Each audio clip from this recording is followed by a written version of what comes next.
Assalamualaikum warahmatullahi wabarakatuh. Baik, pada kesempatan kali ini kita akan bahas sedikit tentang apresiasi puisi. Semoga bermanfaat. Nah, sebelum itu kita juga harus mengetahui apa sih pengertian dari apresiasi. Secara etimologis, apresiasi berasal dari bahasa Inggris appreciation. Kata itu berarti penghargaan, penilaian, pengertian. Bentuk itu berasal dari kata vergato, appreciate, yang berarti menghargai, menilai, mengerti. Apresiasi mengandung makna pengenalan melalui perasaan atau kepekaan batin dan pengakuan terhadap nilai-nilai keindahan yang diungkapkan pengarang. Apresiasi dikembangkan dengan menumbuhkan sikap sungguh-sungguh dan melaksanakan kegiatan apresiasi sebagai bagian hidupnya dan sebagai satu kebutuhan yang mampu memuaskan rohaniahnya menurut Aminuddin. Nah, setelah kita membahas tentang pengertian apresiasi, kita akan selanjutnya membahas tentang apresiasi puisi. Menurut Waluyo, apresiasi puisi adalah berkaitan dengan kegiatan yang ada sangkut pautnya dengan puisi, yaitu mendengar atau membaca puisi dengan penghayatan yang sungguh-sungguh, menulis puisi, mendeklamasikan dan menulis resensi puisi. Kegiatan ini menyebabkan seseorang memahami puisi secara mendalam atau dengan penuh penghayatan, merasakan apa yang ditulis penyair, mampu menyerap nilai-nilai yang terkandung di dalam puisi, dan menghargai puisi dalam karya seni dengan keindahan atau kelemahannya. Sumardi dan Zaidan mengatakan bahwa apresiasi puisi adalah sikap jiwa memperlakukan sajak sesuai dengan kadar seni dan kandungan isinya. Kemampuan mengapresiasi puisi terwujud dalam berbagai bentuk, antara lain kegemaran membaca sajak dan keterampilan mendeklamasikan sajak itu. Dalam wujud yang lebih tinggi, kemampuan mengapresiasi puisi dapat berupa keterampilan menulis esai tentang puisi, kemampuan menemukan dan merumuskan makna sajak itu dalam bentuk tulisan yang dapat dibaca dan dipahami orang lain. Kemampuan demikian dapat dicapai setelah berulang-ulang terlibat dalam pengalaman puitis, pengalaman membaca dan menikmati secara langsung, bukan melalui teori atau kaidah-kaidah umum yang diutarakan buku pelajaran.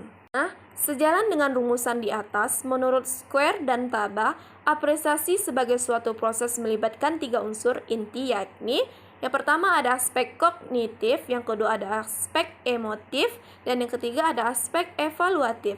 Aspek kognitif berkaitan dengan keterlibatan intelek pembaca dalam memahami unsur-unsur kesastraan yang bersifat objektif. Aspek emotif berkaitan dengan keterlibatan unsur emosi pembaca dalam upaya menghayati unsur-unsur keindahan dalam teks sastra yang dibaca. Yang ketiga yaitu aspek evaluatif yang berhubungan dengan kegiatan memberikan penilaian terhadap baik buruk, indah tidak indah, sesuai tidak sesuai, serta sejumlah ragam penilaian yang lain dapat tidak harus hadir dalam sebuah karya kritik, tetapi secara personal cukup dimiliki oleh pembaca. Apresiasi dalam suatu karya mempunyai tingkatan. Menurut Waluyo, membagi tingkatan apresiasi meliputi yang pertama ada tingkat menggemari, kedua tingkat menikmati, yang ketiga tingkat mereaksi, dan yang keempat tingkat produktif. Pada tingkat menggemari, keterlibatan pembaca batinnya belum kuat. Pada tingkat menikmati, keterlibatan batin pembaca terhadap karya sastra sudah semakin mendalam.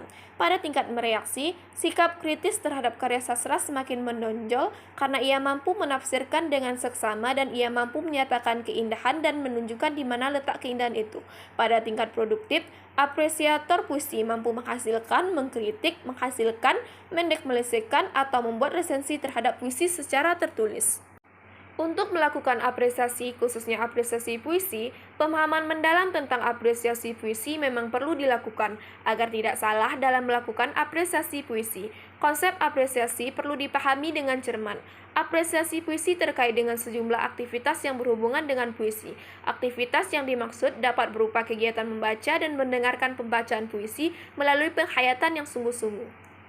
Berdasarkan beberapa pendapat mengenai apresiasi, dapat disimpulkan bahwa apresiasi puisi adalah suatu upaya menggauli puisi melalui proses merasakan, memahami, dan menikmati puisi yang melibatkan unsur kognitif, emotif, dan evaluatif sehingga timbul penghargaan, kepekaan perasaan, dan mampu mengkritisi puisi yang diapresiasi.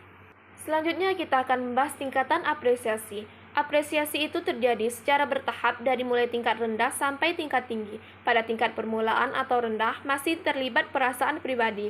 Sedang pada perkembangan yang lebih tinggi, kemampuan intelektual mengatasi keterlibatan emosional itu. Oleh karena itu, apresiasi seorang dapat dikembangkan ke arah yang lebih tinggi. Tingkatan apresiasi merupakan tahapan-tahapan apresiator dalam memahami puisi dari mulai tingkat yang paling mudah yaitu mengenali puisi hingga mengkritisi puisi.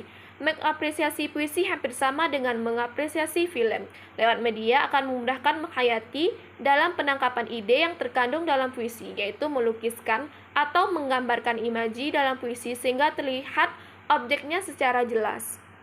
Nah, khusus pembelajaran apresiasi puisi, Or Marjati dalam Anggraini dan 2004 menyatakan bahwa hasil yang ingin dicapai melalui pembelajaran puisi adalah agar siswa mampu memahami, menikmati, menghayati, dan menerapkan nilai-nilai kehidupan yang ada dalam puisi karena tujuan pembelajaran puisi adalah memperkaya pengalaman siswa dan menjadikan siswa lebih tanggap terhadap kejadian yang ada di sekelilingnya. Iskip menyebutkan adanya 4 tingkatan apresiasi yaitu pada tingkat pertama, menggemari berarti keterlibatan batinnya belum kuat. Apresiator baru sering terlibat dalam kegiatan yang berkaitan dengan puisi. Yang kedua itu menikmati keterlibatan batin pembaca terhadap puisi sudah semakin mendalam. Pada tahap ini pembaca atau apresiasi mampu menikmati keindahan yang ada dalam puisi secara kritis.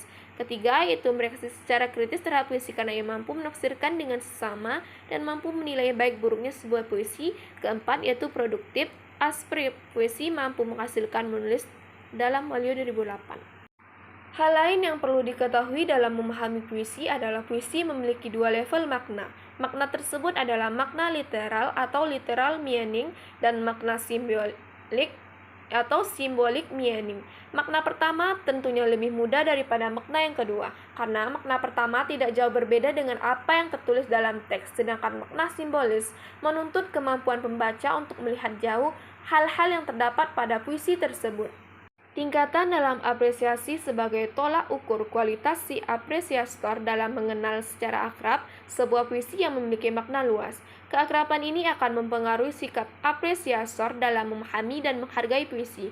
Seorang apresiator juga harus memiliki bekal-bekal tertentu yaitu pertama ada kepekaan emosi dan perasaan sehingga mampu memaknai dan menikmati unsur-unsur keindahan yang terdapat dalam cipta sastra. Yang kedua, memiliki pengetahuan dan pengalaman yang berhubungan dengan masalah kehidupan. Yang ketiga, memahami unsur-unsur intrinsik karya sastra yang berhubungan dengan telaah teori sastra.